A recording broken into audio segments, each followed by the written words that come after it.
E o benfeitor faz a seguinte análise: relatando a multidão sua inesquecível experiência às portas de Damasco, o apóstolo dos gentios conta que, em face da perplexidade que o defrontara, perguntou-lhe Ananias a advertência fraterna: e agora, por que detens? A interrogação merece meditada por todos os que já receberam convites a vê-los, dádivas ou socorros no plano espiritual. Inumeráveis beneficiários do Evangelho prendem-se a obstáculos de toda sorte na província nebulosa da queixa. Ser felicitados pela luz da fé, lastimam não haver conhecido a verdade na juventude ou nos dias de abastança. Contudo, na idade madura ou na dificuldade material, sustentam as mesmas tendências inferiores que lhes marcavam as atitudes dos círculos da ignorância. Nas palavras, exteriorizam sempre grande e boa vontade. Entretanto, quando chamados ao serviço ativo, queixam-se imediatamente da falta de dinheiro, de saúde, de tempo, de forças. São operários contraditórios que, ao tempo do equilíbrio orgânico, exigem repouso e, na época da enfermidade corporal, alegam saudades do serviço. É indispensável combater essas expressões destrutivas da mediocridade. Em qualquer posição, em qualquer tempo, estamos cercados pelas possibilidades de ser visto um Salvador. E, para todos nós, que recebemos as dádivas divinas, de 1000 modos diversos, foi pronunciado um sublime desafio: e agora, por que detens? Na noite de hoje recebemos nosso companheiro Marcos Vinícius, um trabalhador e atualmente presidente do Centro Espírita Luz no Caminho, que abordará no capítulo 16 do Evangelho segundo o Espiritismo: não se pode servir a Deus e a Mamon. E antes de passarmos a palavra a ele, nosso companheiro Júlio, para a prece inicial. Senhor Jesus, cá estamos mais uma vez, pedindo-te ampararmos a todos neste dia, e o nosso companheiro Marcos Vinícius na palestra da noite, dizendo simplesmente: Pai, obrigado pela presença de todos vocês. Assim seja. Palavras prontas.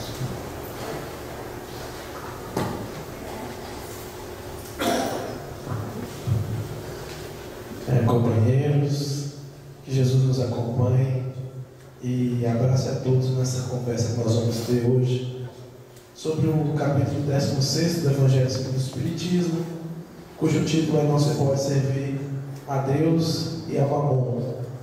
Mamon, para quem ainda não sabe, é um deus da mitologia egípcia, também mais conhecido como bezerro de ouro, que foi forjado por parte dos hebreus quando Moisés subiu ao Sinai para receber os mandamentos, e ao regressar encontrou aquela festa onde muitos dos hebreus estavam festejando Mamon, o bezerro de ouro. Isso no Antigo Testamento. Para nós outros, já seguidores do cristianismo, Mamon representa a alegoria do materialismo. Mamon representa a busca do ganho material, o acúmulo de bens. Mamon representa todo o chamamento da matéria para as nossas ações. E ao longo de todo o capítulo 16 se diz: não se pode servir a Deus, não se pode buscar o avanço espiritual e o avanço material ao mesmo tempo. Ou você caminha numa direção, ou você caminha na outra. É necessário achar um equilíbrio, E é esse o capítulo 16 nos convida. Inicia-se o capítulo 16 com uma história muito parecida com a nossa condição aqui na noite de hoje. Todos aqueles que na noite de hoje estão em alguma agremiação cristã, sentados, escutando alguém aqui à frente, pode ser um padre, um palestrante, um pastor, quem quer que seja, estão querendo o quê? Qual que é o objetivo? Vieram receber. A maioria dos cristãos que estão hoje, ou que passaram o dia de hoje em algum momento, eles vieram buscar, eles vieram receber.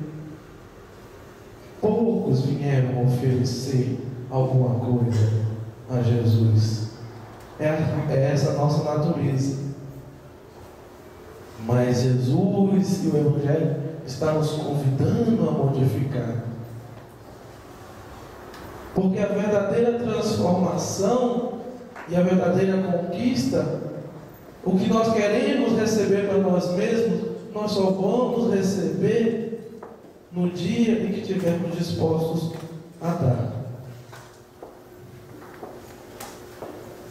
E por isso é necessário, paulatinamente, nos desprendermos da matéria.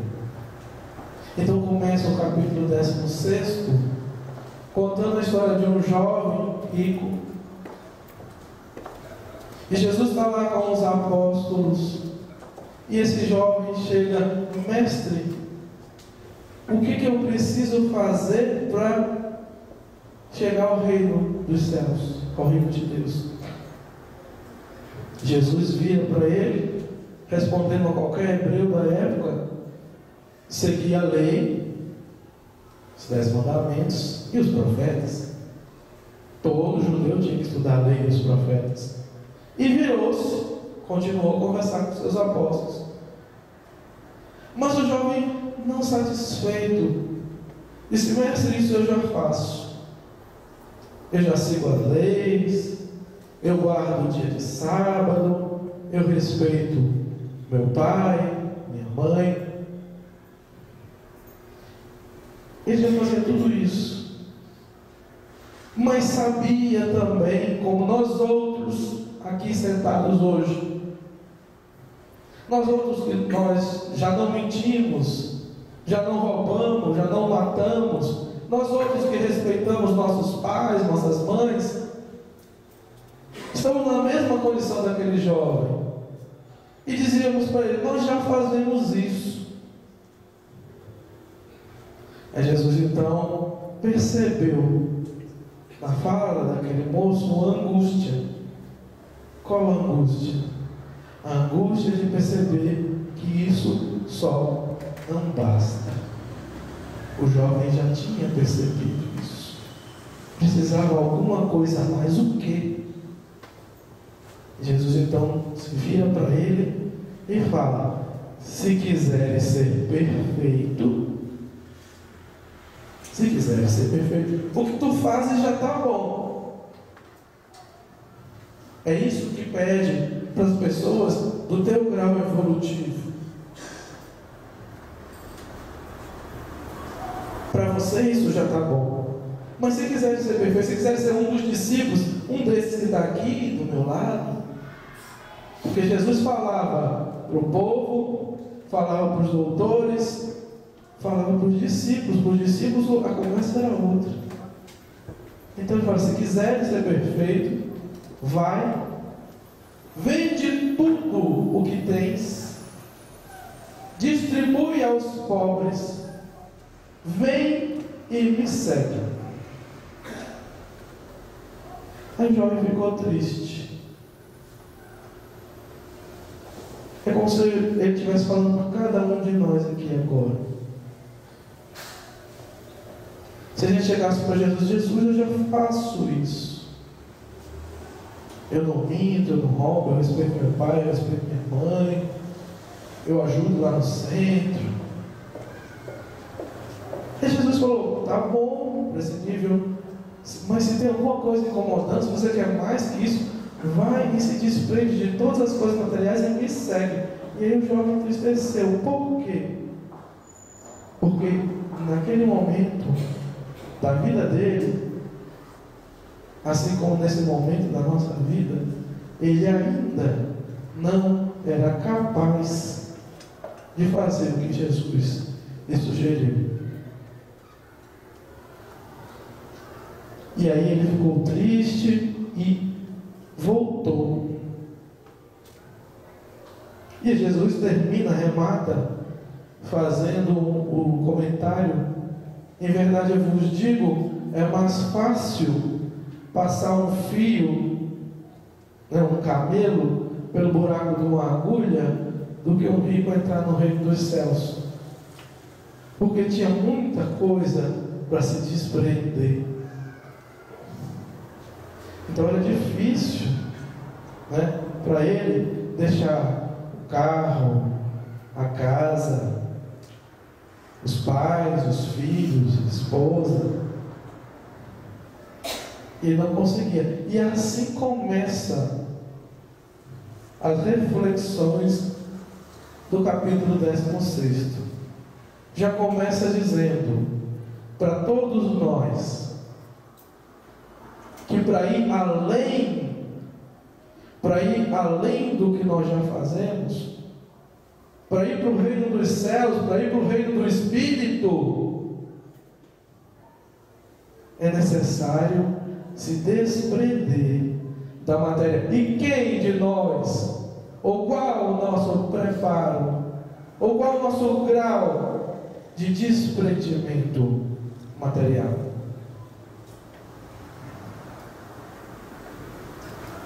Um dia chegará na história de cada um de nós esse momento da angústia desse jovem. Você vê que na história do Evangelho, para os discípulos a coisa era mais fácil. O próprio Levi, que era um contador riquíssimo, era um publicano riquíssimo, Jesus chegou: Levi, vamos embora, vem comigo, larga tudo e vem comigo. Levi levantou e foi, e passou a se chamar Mateus. Pedro estava com seu irmão Tiago, arrumando as redes, separando os peixes. Pedro, me segue. Pedro foi, largou tudo.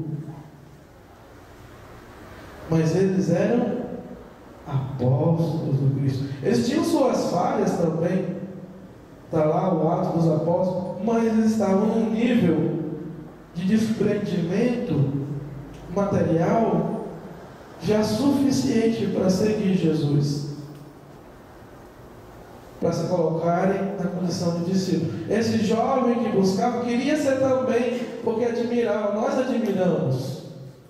Nós vamos ver as histórias dos apóstolos. Você gostaria de ser quem é? Eu gostaria de ser como Chico, como Divaldo, Mas o que se pede para eles, como disse Jesus uma vez reunido com os apóstolos na casa de Tiago, cuja mãe de Tiago queria que um sentasse à direita e outro à esquerda, Jesus chega e vira: do copo que eu bebo, você também é capaz de beber?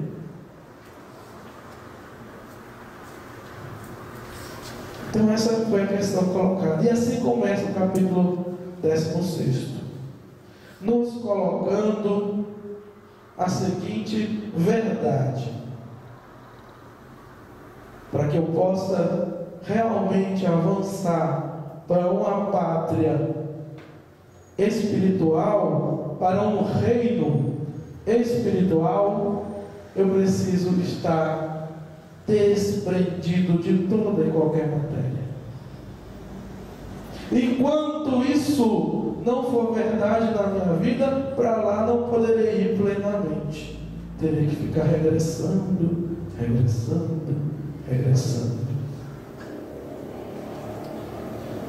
E segue o capítulo 16. Na história seguinte, ele fala dos acúmulos. Ele fala de um fazendeiro que teve um ano uma grande colheita. Ao invés de fazer os grãos circularem, o fazendeiro teve uma grande ideia: vou derrubar meus celeiros, vou construir celeiros maiores, porque eu não sei o dia de amanhã, então eu vou acumular muitos grãos. A noite vem, a morte ceifa-lhe a vida e os grãos ficaram.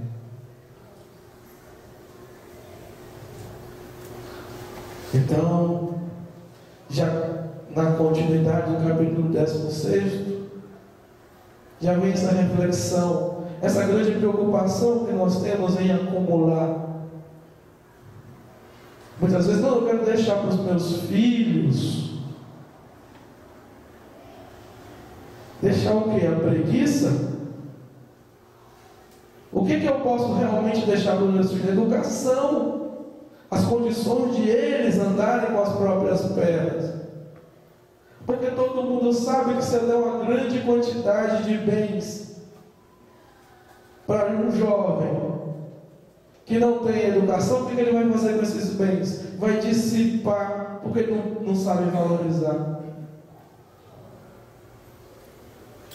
Então essa questão de acumular para deixar, o que acontece? A morte vem, ceifa a vida. E tudo aquilo que estava acumulado, o espírito sofre, porque ele vai ver os assacambadores indo lá e pegando. Estava lá acumulado, não estava dando utilidade nenhuma. O recurso, o material, faz parte da nossa realidade, mas é para ele, para essa matéria, ela precisa estar em constante movimento. Ela precisa produzir alguma coisa. Acumular dinheiro por acumular dinheiro não tem sentido. O dinheiro não é mal nem é bom, o dinheiro é uma ferramenta. O recurso material não é mal, não é bom, é uma ferramenta. Agora, se eu acumulo, eu não faço nada com aquilo, na expectativa de guardar para o futuro, preciso movimentar. E a própria providência cuidará de nós. Não foi isso que Jesus nos disse lá adiante? Cuida antes das coisas dos céus, que o mais se ajeita. Ou então eu não tenho fé nenhuma no que Jesus falou. Jesus falou, mas por via das dúvidas, eu vou deixar isso aqui separado. Separado. Acumulado. Esse é o apego que se faz. E é preciso estar sempre atento. Continua ainda a história do mal rico, daquele que está no banquete, enquanto Lázaro está lá embaixo, tentando comer, disputando as migalhas com os cachorros. Porque ontem mesmo, analisando e refletindo sobre essas questões da materialidade, passeando em um shopping de Brasília, entrando numa determinada loja de material eletrônico, não é? E aí se vê, a pessoa vai comprar o que chama-se iPhone, né? O tratamento que te é dispensado pelos funcionários da loja te seduz, se você não estiver bem preparado. Te seduz. É um carinho, é uma atenção. E muitas vezes a gente começa a gostar disso. Eu me senti bem, eu fui lá, fui tratado. Você não foi tratado. O que foi tratado bem foi sua condição material que foi bem tratada. E aí, Qual que é a sedução da matéria? É essa. Você comprou um carro, e aí aqueles seus colegas de trabalho comentam, falam, e você é seduzido. A sedução da matéria é muito forte. É muito forte. Quando a gente lá no estudo sistematizado fala sobre o supérfluo e necessário, a gente vê. Por que tem tantas coisas? Porque tem tantas coisas paradas no meu guarda-roupa. Porque eu tenho tantas justificativas para justificar o injustificável. Porque ainda estou nesse processo de apego material. E, como não se pode servir a Deus e a Mamon ao mesmo tempo, quais são os grandes dilemas que se apresentam ao longo da nossa existência? Nós nascemos, somos colocados no sistema educacional, vem para a evangelização, os que estão lá embaixo, começam a aprender coisas da vida espiritual, mas também começa-se a dizer que tem que ter uma profissão, que tem que ganhar dinheiro, tem que sustentar a casa, tem que comprar as coisas, isso é fato. E aí nós entramos nessa vida, arrumamos uma profissão, uma forma de sustentar, mas alguma coisa não está batendo, alguma coisa está nos incomodando, porque senão nós não estaríamos aqui buscando uma resposta ou algumas respostas. Se eu estivesse plenamente satisfeito com essa fórmula de crescer, procriar, reproduzir, ir para casa, trabalhar, tomar cerveja, assistir televisão, dormir e começar tudo de novo no dia seguinte, eu não estaria aqui hoje. Nem ficaria voltando aqui. Porque eu estaria satisfeito. Se eu estou aqui é porque eu estou insatisfeito. Essa matéria, essas coisas não estão. Tem alguma coisinha que não está batendo. E essa coisinha é: eu preciso descobrir um jeito de, aos poucos, ir me libertando dessa dependência que eu tenho de possuir. Lá, naquele centro espírita que eu vou, tem que ter um jeito de me ensinar isso. A doutrina que eles ensinam lá tem que me dar uma resposta para isso.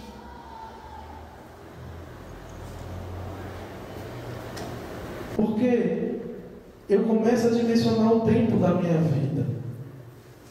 E a gente volta lá para aquela primeira questão no começo da nossa conversa. A maioria de nós, quando adentramos as casas de oração, temos o claro propósito de receber, não de dar. Quem que adentra, estou falando de nós todos aqui, quem que adentra a casa de oração, com aquela proposta de Paulo: o que queres que eu faça, Senhor? O que é para eu fazer hoje? Eu quero receber. Eu quero lá que o palestrante me diga alguma coisa para a minha vida. Eu quero que a escolinha da evangelização ensine alguma coisa para o meu filho. O nosso propósito, a nossa diretriz inicial é essa. E é bastante natural. Mas aí a gente começa a escutar as palestras e a gente descobre: só as palestras não são suficientes, eu tenho que fazer alguma coisa a mais. Aí alguém nos convida para ingressar no estudo. Vocês vão descobrir em algum momento: só as palestras não são suficientes para responder essas perguntas todas, não. Não são. Eu preciso ir mais além. Aí alguém me chama, não, tem estudo lá, tal dia, tal horário. Aí eu começo a entrar no estudo, começo a entender o que é doutrina espírita, começo a ver as leis morais. Aí um dia lá eu vou discutir o supérfluo necessário, e a coisa começa a ficar mais clara na minha cabeça. Enquanto isso eu estou vivendo a minha vida. Mas aí eu vou chegar no terceiro estágio. Eu vou descobrir que as palestras não eram suficientes, mas que o estudo também não é só suficiente. Porque sabe o que vai acontecer? Eu começo a acumular bênçãos, eu começo a acumular luzes, eu começo a acumular conhecimento, e o que eu faço com isso? Fica tudo acumulado. Porque o conhecimento, para que serve o conhecimento? Para ser usado. Se você for estudar como fazer uma porta, você aprende a fazer porta, aí o que você faz? Você vai fazer porta. A doutrina espírita, você estuda a doutrina espírita para quê? Para saber mais que os outros? Para discutir? Para fazer palestra?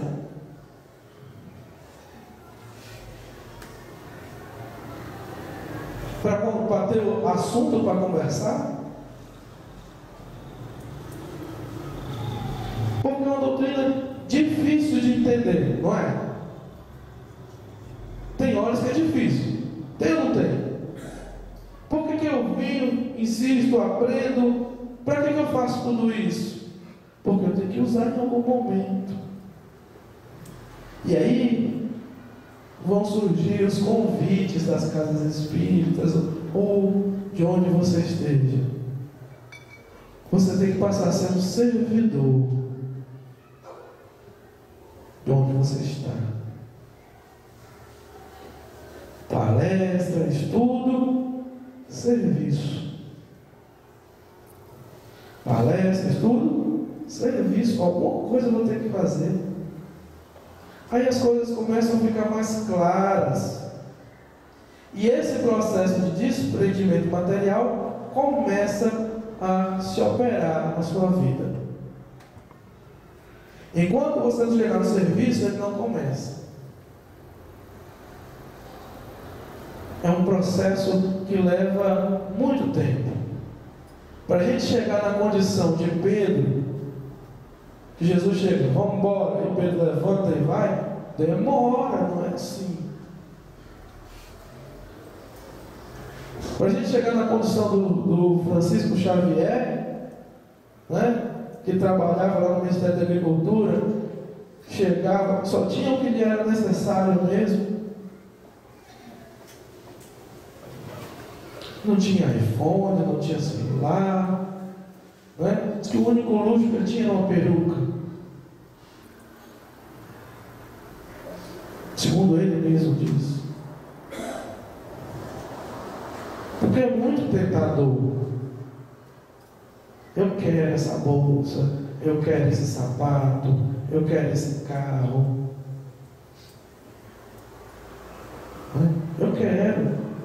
Eu quero isso, eu quero aquilo.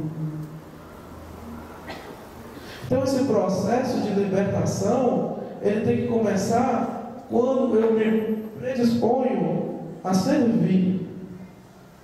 Eu venho, eu escuto as palestras, eu reflito, mas isso não me satisfez ainda.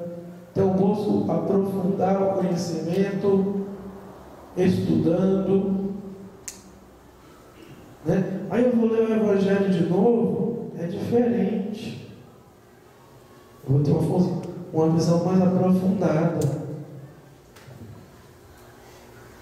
Eu vou ler o Evangelho de novo, vai ser diferente.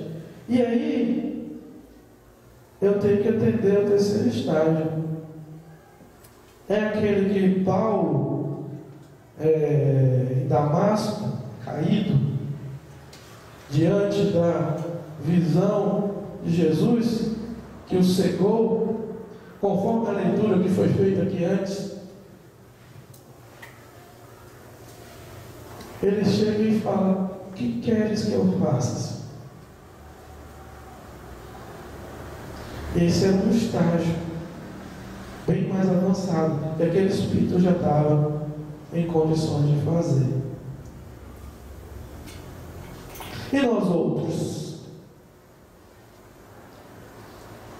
Quando vamos nos colocar à disposição do Cristo?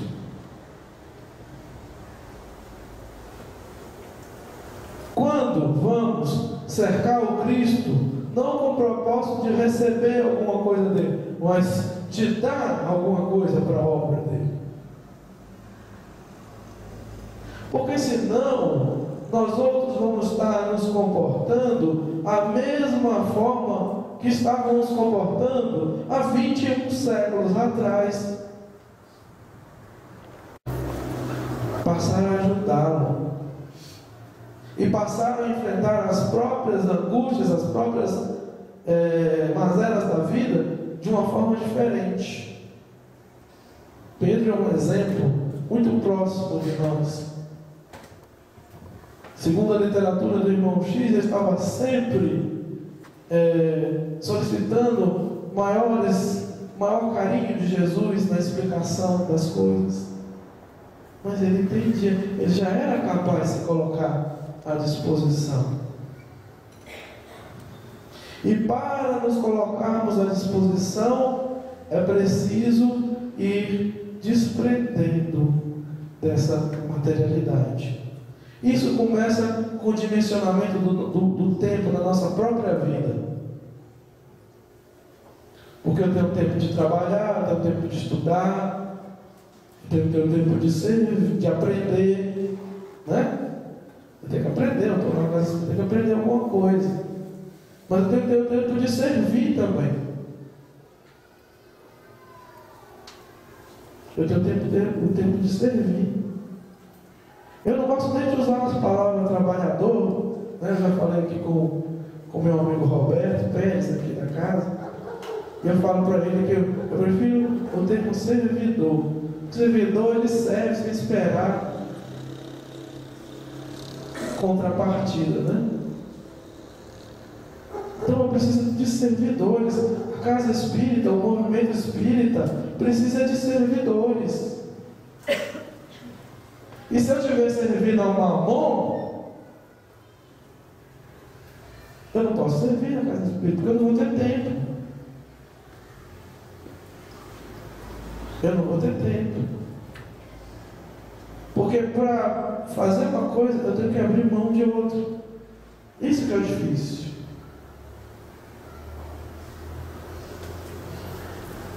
E muita gente vai falar, não dou conta. Vou deixar de fazer tudo isso que eu estou fazendo para...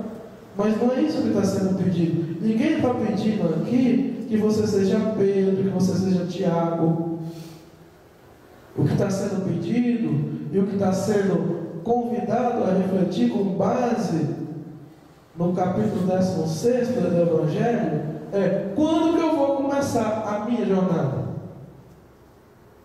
Quais são os passos? Os passos naturais são esses: chegar, escutar. Todo mundo aqui na palestra. Passo 1, ótimo. Eu já consegui vencer a etapa de ficar em casa assistindo televisão. Que maravilha! Senão a gente fica muito para baixo, tem que animar, né? A gente está no caminho correto, a gente está no caminho certo. A gente está igual aquele jovem que está buscando Jesus.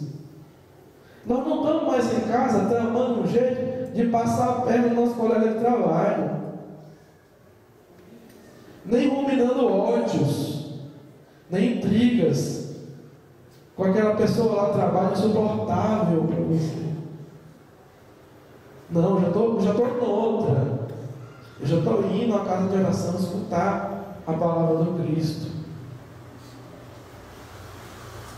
Mas aí, esse é o estágio 1. Mas qual que é o estágio 2? O estágio 2 é partir para um aprofundamento doutrinário. Porque as palestras são desconexas, né? Elas são muito mais aberta. Não dá para a gente ficar conversando aqui, né? O que você acha? Não dá. Mas em grupos de estudos menores, nós podemos aprofundar mais, podemos dar exemplos, podemos fazer perguntas. E aí a mente vai, esse é o estágio 2. Mas quem é que tem tempo para isso?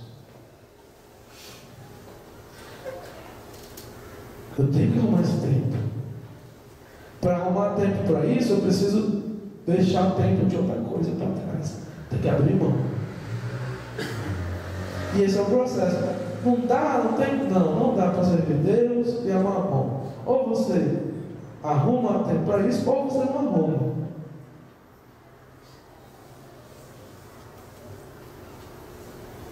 Naturalmente, eu nem sei como é aqui, mas naturalmente eu tenho certeza que se eu vier num dia do grupo de estudo, eu vou encontrar muito menos gente do que hoje. Qualquer casa espírita, não é nessa aqui não, qualquer casa espírita. Você vai no dia da palestra ou no dia da assistência espiritual, está cheio. Aí você vai no dia do estudo, tem muito menos gente. É porque é difícil. Onde é que está o desprendimento material? Está aí, começou aí. Esse é o estágio 2. Quem não conseguiu ir para o estágio 2 ainda, é a próxima etapa. Eu tenho que arrumar tempo para estudar a doutrina espírita. Eu não vou compreender a doutrina espírita só participando de palestra. Não vou. Não é possível. Não tem um jeitinho. Não dá para servir a Deus e mamão. Não dá para aprender a doutrina espírita só escutando palestra. Não dá. Eu tenho que estudar. Eu tenho que arrumar tempo. Eu tenho que gerenciar minha vida. Vou abrir mão de alguma coisa em prol de outro. Qual que é o estágio 3? O estágio 3 é começar a atender os pedidos que surgem de colaboração minha. Nem que seja para colocar a água fluidificada lá atrás. Começa aí. Qualquer serviço na seara do Cristo está ótimo para mim. É aquela predisposição de falar: Senhor, o que queres que eu faça? Diz aí que eu faço. Se tiver na minha capacidade de fazer, eu vou fazer feliz. E essa compreensão que eu preciso ter, que vai vir já num estágio mais avançado. E aí nós vamos entrar, quando eu entrar nessa terceira etapa, que é a etapa de ser útil, não é? É a etapa de doar, receber, mas doar também. Aí eu vou entrar numa revolução na minha própria vida, não é? A minha vida, não é que ela vai se ficar fácil, não. Às vezes pode ficar até mais difícil. Maiores desafios virão. Mas por que virão maiores desafios? Logicamente porque você vai estar mais preparado. Todo mundo não quer evoluir? Quem aqui quer ficar parado? Todo mundo não quer ir para o reino dos céus? Todo mundo não quer se aproximar de Jesus? Quem não quer? Queremos, uai. Mas tem um caminho aí para percorrer. E uma das coisas que a gente vai ter que ter nesse caminho é igual esse jovem aí falou para ele: Jesus, eu já faço isso, eu já faço bem, eu já escuto a palestra, eu já participo do estudo, eu já ajudo.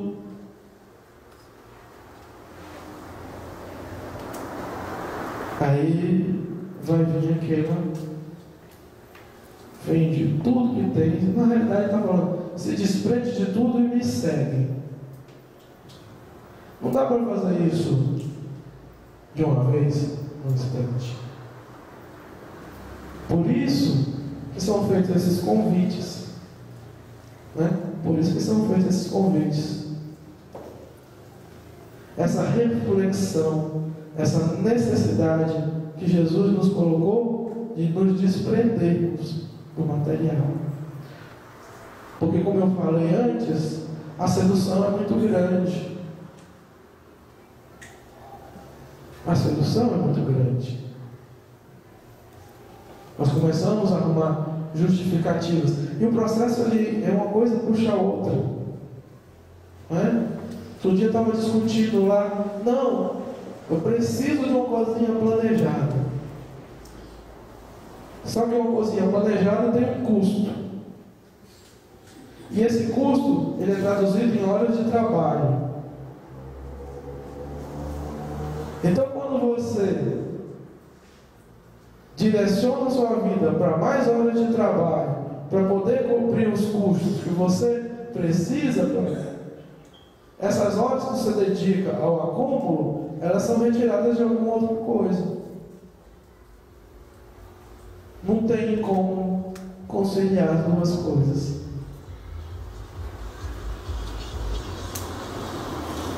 E a expectativa, segundo, e aí o capítulo continua, essa expectativa que nós temos do acúmulo, na esperança de passar para os filhos, é uma ilusão. Porque o Evangelho nos ensina que todos os bens que possuímos, nós não possuímos. Nós temos eles por empréstimo. Nós temos ele por empréstimo. Esse sapato não é seu. Como você está doido? Não é seu. A casa que você mora não é sua. O carro que você anda não é seu. Esse cara está doido? Não. Sabe por que não é seu? Porque quando você desencarnar, outra pessoa vai lá e assume a posse. Legalmente já existem caminhos para isso. Não é. Lá nos ensina o Evangelho. O que eu possuo realmente? O que é meu? O que é meu? Nem o corpo é seu. Bem lembrado, nem o corpo é seu. Seu corpo fica. Suas moléculas não são suas. Elas estão emprestadas. Você tem que fazer bom uso do empréstimo. O que é seu? O bem que você pode fazer, a mudança, o ensino que você pode aprender, o bem que você pode realizar. Isso é seu. O amor que você conseguiu semear, isso é seu. Se for um bom pai, se for uma boa mãe, seus filhos lhe amarão. Então isso é seu. Então isso nos coloca numa nova perspectiva diante do acúmulo. Para que acumular tanto coisas que não são minhas? Não é meu, não é. E fica naquela angústia, ai, é meu carrinho, ai, minha casinha, ai, não sei o que. Não é seu. Imagina você desencarnar com esse pensamento na cabeça.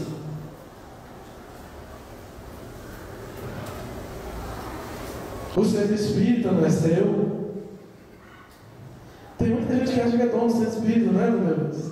A gente conhece as pessoas, elas ficam, aí ela desencarna e outras pessoas ela ficam sofrendo. Não é, é tudo emprestado. Deus empresta. E depois, a nossa consciência vai ser o credor do que a gente fez, do que recebeu. Isso está lá no Evangelho, no Espiritismo, capítulo 16. Nem a expectativa de herança é real. E a gente está cheio de exemplo disso. A gente acha que vai deixar para o filho se desfaz em um ano, em um mês daquilo que a gente passou 50 anos acumulando para ele. Deu um mês, ele tocou fogo. Ou então a gente fica acumulando para o filho, quando vê, o filho desencarnou antes de você. E agora? Está vendo como é a vida? É preciso dar um jeito de descobrir um jeito de ir se livrando, se libertando dessa necessidade de possuir que nós temos, essa necessidade de ter que nós temos.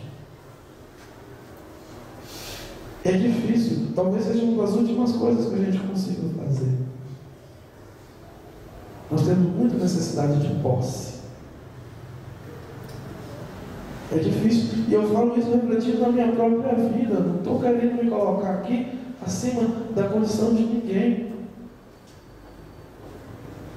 Recentemente, um dos maiores dilemas que eu vivi foi balancear minha carga horária de trabalho com a minha carga horária de ocupação do centro espírita, que temporariamente está sob minha direção. É porque você fica, não, mas você sabe, você fica discutindo com você mesmo, arrumando desculpas. Não, mas aí eu preciso também fazer isso. Você fica discutindo quando na verdade você já sabe que o que você precisa mesmo é se desprender do supérfluo e ficar com o necessário. Você já sabe disso. O resto é desculpa, o resto é invenção. E você vê, eu fiquei quase um mês até chegar a uma decisão. Não, vamos pelo menos dessa vez agir coerentemente com o que a doutrina espírita ensina. Vamos diminuir essa carga horária de trabalho aqui e vamos aumentar essa daqui, carga horária de serviço, né? Vamos doar um pouco mais, porque o necessário eu já tenho. O que eu estava querendo era mais que o necessário. E ficava lutando comigo mesmo, arrumando desculpa. Não, mas tem o inglês da menina, mas tem... Sabe como é que é a coisa? É sutil e fica lá na sua mente, ó. Indo e voltando. Até que você decida. Não é fácil. Não é um processo fácil. Mas Jesus está aí para nos ajudar, a doutrina espírita está aí para nos ajudar, para nos orientar. O Evangelho está aí para nos orientar. Então hoje fica aqui para vocês essa reflexão, esse convite. Vamos nos colocar de novo na mesma posição daquele jovem. Vamos imaginar que a gente está chegando, Jesus está lá reunido com os discípulos dele. E nós estamos chegando assim, Jesus, o que eu faço? O que eu preciso fazer para chegar no reino dos céus? Para deixar de sofrer tanto como eu sofro aqui na terra? Para deixar de me angustiar tanto como eu me angustio aqui na terra? Para deixar de verter tantas lágrimas como eu estou vertendo aqui na terra? Aí Jesus chega e fala assim, segue a doutrina espírita, não está aí? Você? Segue a doutrina espírita. Aí um parênteses, para seguir a doutrina espírita eu preciso conhecer a doutrina espírita, né? Então, é aquilo que eu estou falando, estudar a doutrina espírita. Sem estudar eu não conheço. Segue a doutrina espírita. Senhor, mas eu já faço isso. Eu já faço isso. Aí Jesus vai virar para a gente e vai dizer, então, te liberta dessa necessidade que você tem de possuir, de ser dono do seu filho, de ser dono. Te liberta. Começa a dar uma nova direção na tua vida. Começa a servir mais e a pedir menos. Para de pedir tanto, começa a oferecer mais. É isso que Jesus vai falar para a gente. Através da nossa consciência, através de inúmeros exemplos. Não é fácil, mas eu tenho que começar em algum momento. Em algum momento eu tenho que começar. Eu tenho que passar do estágio 1 para o estágio 2. Eu tenho que passar do estágio... Porque senão... Bom, isso é livre-arbítrio, né? Senão o que tem aí? As outras encarnações pela frente, né? Mas se eu já sei o caminho, por que eu não sigo ele? Ou por outro, porque pelo menos eu não tento seguir Ele. Mesmo que eu não consiga, mesmo que eu caia, levanta e vai de novo. Caiu? Levanta e vai de novo. Uma hora dá certo, uma hora eu consigo. Libertação da dependência da posse da matéria, né? O espírito, para ir para o mundo espiritual em plenitude, ele tem que estar liberto de todas as formas de posse que prendem as estruturas de pensamento dele. Então fica esse aqui convite à reflexão, e que cada vez mais a doutrina espírita nos ajude a nos guiar nas decisões práticas da nossa vida, tá?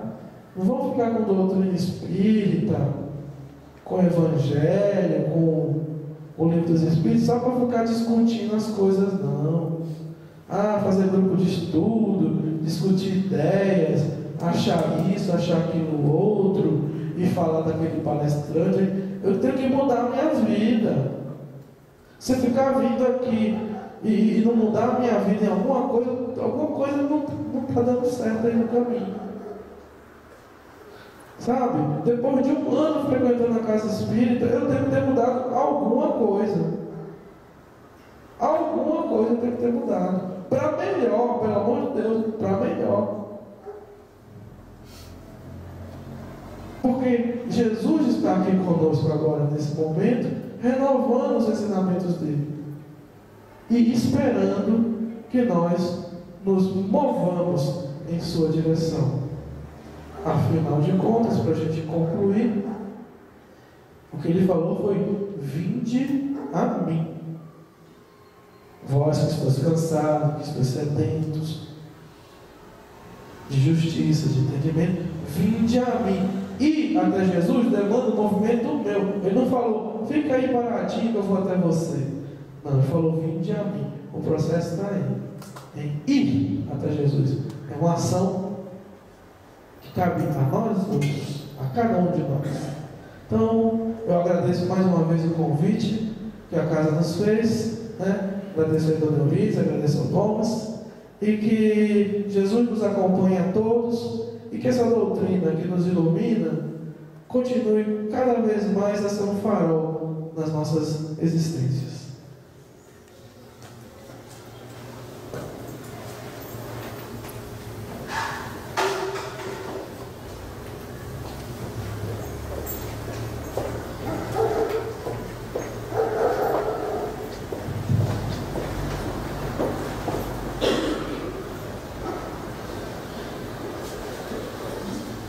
Agradecemos, Marcos, pelas mensagens e rogamos ao alto que possa continuar a te amparar nas suas tarefas do bem. Próxima quinta-feira teremos aqui Ângelo Dias, e no próximo domingo teremos o Jorge Cecílio. Aproveitando a abordagem que o Marcos fez sobre os estudos, convidamos a todos para participarem dos estudos da nossa casa. Todos os dias temos algum estudo que são abertos para aqueles que tiverem interesse, não há nenhum pré-requisito. Em cima do balcão da biblioteca temos um panfleto com os horários das atividades e quais as atividades. Convidamos particularmente para que participem do ESD, Estudo Sistematizado da Doutrina Espírita. É um estudo elaborado pela Federação Espírita Brasileira, que de uma forma metodológica aborda os princípios básicos e vai aprofundando dentro da doutrina espírita. Esse estudo ocorre às segundas-feiras, às 19h30. Para quem não puder vir às segundas-feiras, lá no Luz do Caminho, na Vila Formosa, é às sextas-feiras, às 19h15, né, Marcos? E quem não puder durante a semana, lá no Centro Espírita Amor e Caridade, esse mesmo estudo do ESD é feito aos domingos, a partir das 18 horas. Então vamos conhecer a verdade, pois ela é que vai nos libertar. Lembramos também que a partir do dia 30 de junho inicia a 45ª Semana Espírita de Anápolis, que vai do domingo até no sábado, dia 6 de julho, novamente lá no auditório do Fórum, e convidamos a todos para participarem, e nesse período não haverá atividades em nossa Casa Espírita. Encerrando esta primeira parte, nosso companheiro Anísio Magalhães fará os agradecimentos por nós. Amado e amigo Mestre Jesus, mais uma vez, queremos agradecer por esta oportunidade, por esse encontro, por esta reunião com todos os irmãos aqui encarnados e desencarnados.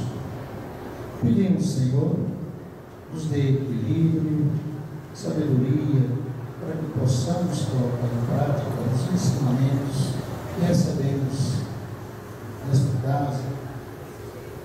Pedimos, Senhor, proteção aos nossos irmãos trabalhadores dessa casa, aos dirigentes, que nós possamos continuar nessa senda, hoje e sempre, que assim seja.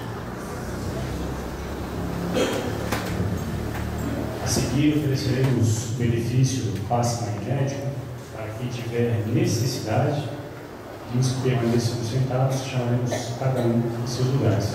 E a saída está disponível água fluidificada para quem tiver interesse. Uma ótima semana, que Jesus possa estar sempre em nossas mentes e em nossos corações.